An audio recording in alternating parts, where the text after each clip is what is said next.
જય સ્વામિનારાયણ વિદ્યાર્થી મિત્રો, બાયોલોજી ઈ વિદ્યાના ક્લાસમાં આપનું સ્વાગત છે.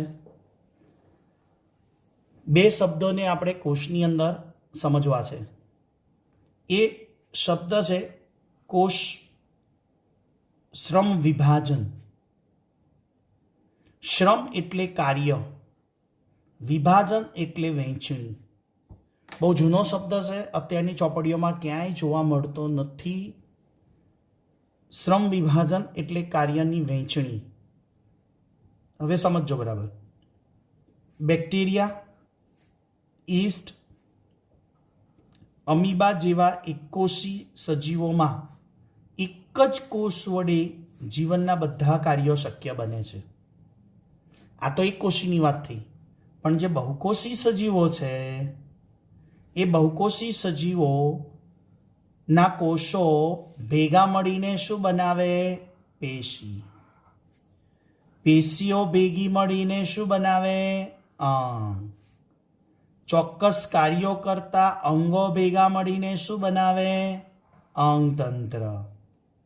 તો કોષો ભેગા મળી પેશી, પેશી અંગ, કોષ, કોષથી પેશી, પેશીથી અંગ, અંગથી અંગતંત્ર. તો આ જે અંગતંત્રો રચના થઈ એ અંગતંત્રો વિવિધ કાર્યો કરે. બહુકોષી પ્રાણીઓ એ વિવિધ કાર્યોની વહેંચણીને શું બોલાય? શ્રમ વિભાજન. હવે આપણે જોઈશું કોષના વિહંગાવલોકન.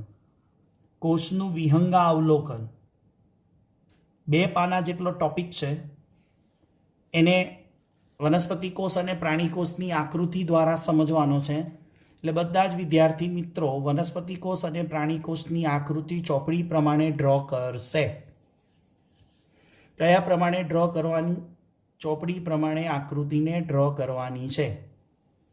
બરાબર? જે નાના ધોરણમાં 9મા ધોરણમાં આપણે દોરતા હતા એ જ આકૃતિ આપેલી છે. હવે કોષના પ્રકારને આપણે ધ્યાનમાં લઈએ તો કયા આધારે કોષના પ્રકારો પાડીશું? એક તો સજીવના આધારે અને બીજું કોષ કેન્દ્રના આધારે. સજીવના આધારે એટલે શું? તો સજીવો પૃથ્વી પર કેટલા પ્રકારના?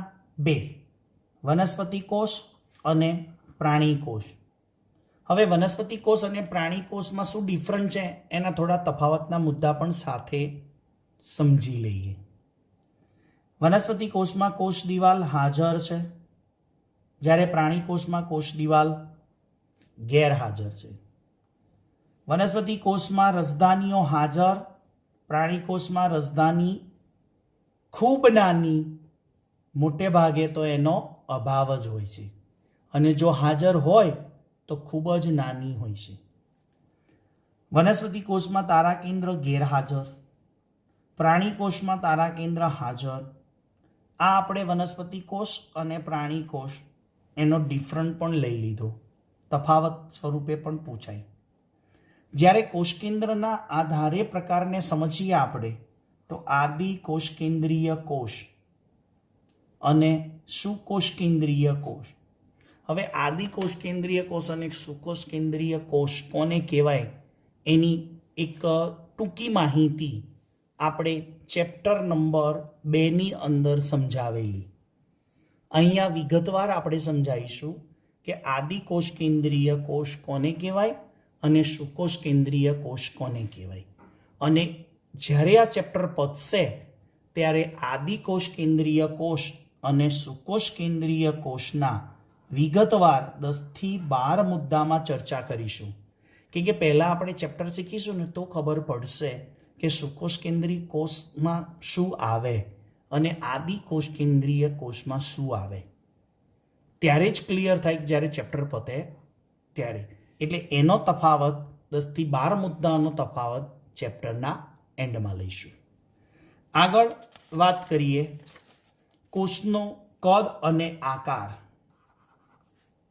કોષના કદ અને આકારમાં વિવિધતા હોય મિત્રો, તો કોષના કદને ધ્યાનમાં લઈ અને ચોપડીમાં આપેલા ઉદાહરણને સમજીએ તો પહેલું છે mycoplasma, PPLO. Pleuropneumonia like organism PPNO pleuropneumonia like organism mycoplasma એ પૃથ્વી ઉપરનો સૌથી નાનામાં નાનો કોષ છે જેનું કદ 0.3 માઇક્રોમીટર છે, જેને કુદરતના જોકર કહેવાય. માઇક્રોપ્લાઝમાને કુદરતના જોકર કહેવાય. જોકર એટલા માટે કહેવાય કે જોકર જુદા જુદા રંગ ધારણ કરે ને વેશ. અહીંયા માઇક્રોપ્લાઝમા પણ એવો છે કે એની સેલ વોલ બદલતો રહે છે, કોષ દિવાલ બદલતો રહે. બેક્ટેરિયા જેને આપણે જીવાણુ કહીએ, એ જીવાણુનું કદ કેટલું છે? 3 થી 5 માઇક્રોમીટર લંબાઈનું. એલ એટલે લંબાઈ લખ્યું છે મેં, લેન્થ. જ્યારે આપણા મનુષ્યના રક્તકણ રુધિરમાં રહેલા આરબીસી એનું વ્યાસ, કેમ કે એ ગોળ છે એટલે એનું ડાયામીટર આવે. ડાયામીટર એટલે એનો વ્યાસ કહેવાય. એ 7.0 માઇક્રોમીટર છે. કેટલું છે? 7.0 માઇક્રોમીટર. અને શામૃગનું ઈંડું, શામૃગનું ઈંડું એટલે અંડકોષ. એ આઈ થિંક ચોપડીમાં નથી મિત્રો. એ પૃથ્વી પરનો સૌથી મોટામાં મોટો કોષ કહેવાય. મોટામાં મોટો કોષ કહેવાય પણ એ અંડકોષ છે. અંડકોષને કોષ જ બોલાય. એ સૌથી મોટો કોષ છે પણ એ ઈંડા સ્વરૂપે છે, અંડકોષ છે. ફલિત ઈંડુ એટલે ફલિત અંડકોષ એટલે ઈંડું થાય. એની સાઇઝ મને ખ્યાલ છે ત્યાં સુધી 170 ગુણ્યા 135 mm સુધી રેફરન્સમાં દર્શાવે છે.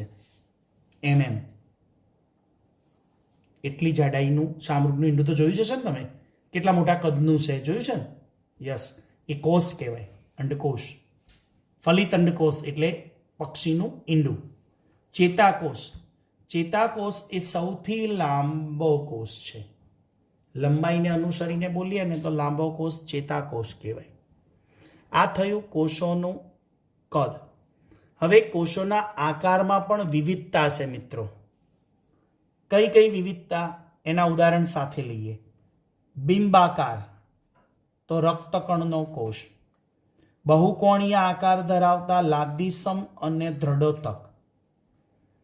સ્તંભાકાર તો અધિચ્છદ. અહીંયા થોડું ધ્યાન રાખજો. ઘનાકાર તો અધિચ્છદીય કોષ.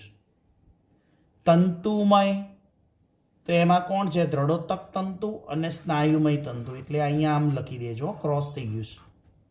ઘનાકાર અધિચ્છદ, તંતુમયમાં દ્રઢોતક અને સ્નાયુ તંતુ. અનિયમિત આકારના તો અમીબા અને શ્વેતકણો છે. તો આ એક અગત્યની ટોપિક થયો, કારણ કે નીટની અંદર કોષના કદ અને કોષના આકાર એ પૂછાઈ ગયા છે આમાંથી પ્રશ્નો. એટલા માટે આપણે અલગથી ટોપિક એનો સમજ્યા. હવે કોષના વિહંગાવલોકનની અંદર અમુક માહિતી અગત્યની છે જે નેક્સ્ટ વિડીયો લેક્ચરની અંદર એ વિહંગાવલોકનને આપણે ડીપમાં સમજવાનો, ઊંડાણપૂર્વક સમજવાનો પ્રયત્ન કરીશું.